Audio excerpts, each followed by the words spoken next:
Halo bro, Assalamualaikum warahmatullahi wabarakatuh. Kembali lagi dengan saya Davan Mulifa di Mulifa Channel.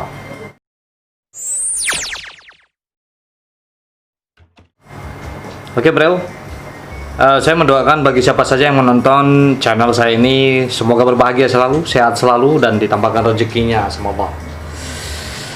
Ya, hari ini saya akan berbicara tentang perfilman nasional. Nah, perfilman nasional itu adanya pada tahun ya sekitar 1950 ya, ketika Perfini dibentuk. Sebelumnya perfilman di dalam negeri sudah diproduksi pada tahun 30-an, tapi yang memproduksi itu orang-orang Belanda. Pada tahun sekitar 1950-an, yaitu ketika film Darah dan Doa, itu film nasional pertama kali, dan ketika Darah dan Doa ini diproduksi dan ditayangkan, terjadilah film nasional dan diperingati sebagai perfilman nasional di Indonesia, yaitu pada tanggal 30 Maret. Nah, siapakah yang memproduksi film Darah dan Doa ini?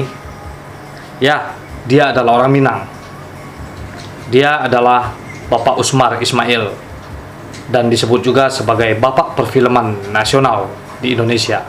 Lagi-lagi orang Minang. Ya, memang orang Minang itu banyak sekali bertalenta dan selalu ingin menggali-gali apa yang baru, dan selalu menggali apa yang baru. Itu. Jadi orang Minang memang selalu banyak membuat terobosan-terobosan di Indonesia ini. Jadi saya bermaksud bukan memuji-muji orang Minang, tapi kebetulan channel kita ini adalah channel memperkenalkan Minangkabau atau Sumatera Barat ke seluruh Indonesia. Nah, kebetulan sekali perfilman di Indonesia juga dibentuk oleh orang-orang Minang seperti Bapak Usmar Ismail dan Bapak Jamaluddin Malik, yaitu orang tua dari Mbak Camelia Malik. Jadi bagaimana biodatanya, bagaimana sejarahnya dari Bapak Usmar Ismail yang telah membentuk perfilman dalam negeri Indonesia ini? Kita sewajibnya tahu bagaimana perjalanan perintis yang ada di Indonesia. Begini ceritanya.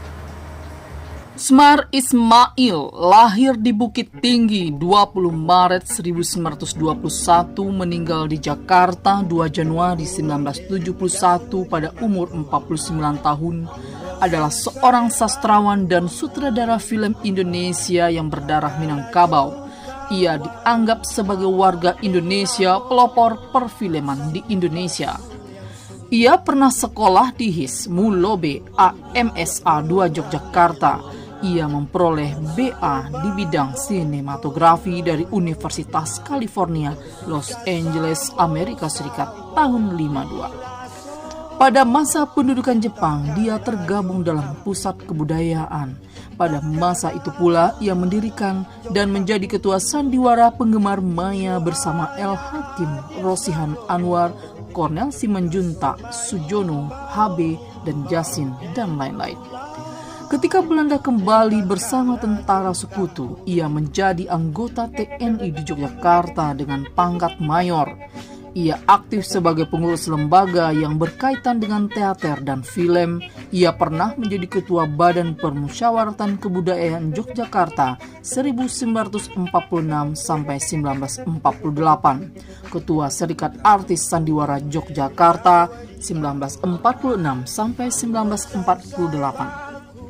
Ketua Akademi Teater Nasional Indonesia Jakarta 1955 sampai 1965, dan Ketua Badan Musyawarah Perfilman Nasional BMPN.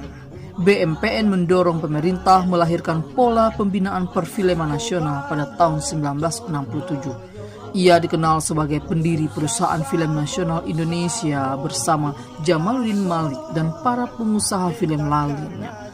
Lalu ia menjadi ketuanya sejak 1954 sampai 1965. Dalam bidang keredaksian dan kewartawanan, ia pernah menjadi pendiri dan redaktur Patriot, redaktur majalah Arena Yogyakarta 1948, Gelanggang Jakarta 1966 sampai 1967.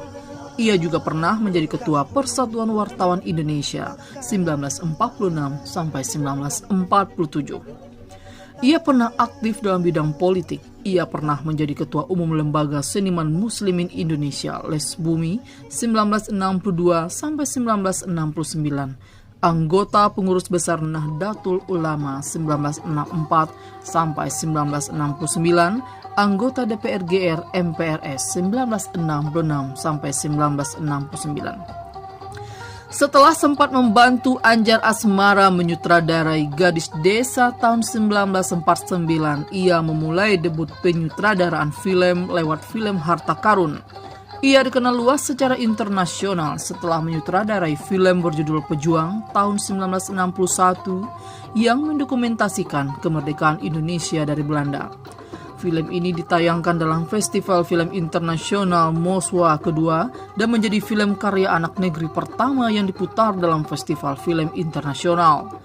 Di luar bidang-bidang tersebut, ia menjadi orang Indonesia pertama yang mendirikan klub malam yakni Mira Kaskai di puncak Gedung Sarinah pada akhir tahun 1960-an. Selain itu, ia juga pernah menjadi pemimpin PT Triple T. Kritikus film menganggap karya-karyanya seperti 6 Jam di Jogja dan Dosa Tak Berampun mengandung ciri Indonesiawi. Pada masa penayangannya di Metropoli, Krisis menarik penonton berjubel selama 5 minggu. Anak Perawan di Sarang Penyamun sempat diboikot peredarannya tahun 1962. Tahun 1962, ia mendapatkan Piagam Wijaya Kusuma dari Presiden Soekarno. Pada tahun 1969, ia menerima anugerah seni dari pemerintah RI. Setelah meninggal, dia diangkat menjadi warga teladan DKI. Namanya diabadikan sebagai Pusat Perfilman Jakarta, yakni Pusat Perfilman H. Usmar Ismail. Selain itu, sebuah ruang konser di Jakarta, yakni Usmar Ismail Hall, merupakan tempat pertunjukan opera, musik, dan teater yang dinamai sesuai namanya.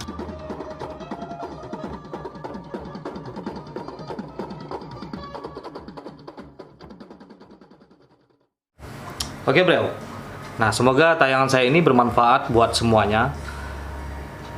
Semoga cerita-cerita soal perintis-perintis yang ada di Indonesia, khususnya orang Minang ini, tidak dilupakan oleh anak cucu kita nanti.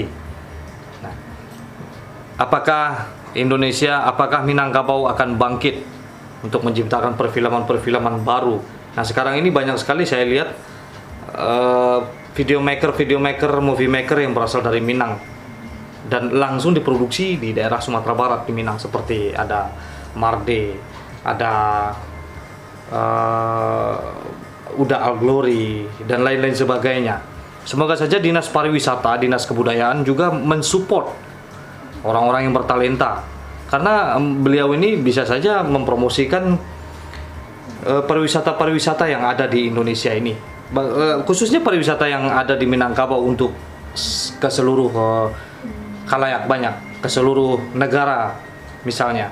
Nah, itu dari videomaker dan filmmaker yang bertalenta di daerah Sumatera Barat itu sendiri sekarang. Nah, apalagi saya lihat itu sangat berpengaruh, video-video mereka itu sangat berpengaruh untuk pariwisata, untuk memperkenalkan bagaimana alam Minangkabau, bagaimana Sumatera Barat ke seluruh dunia.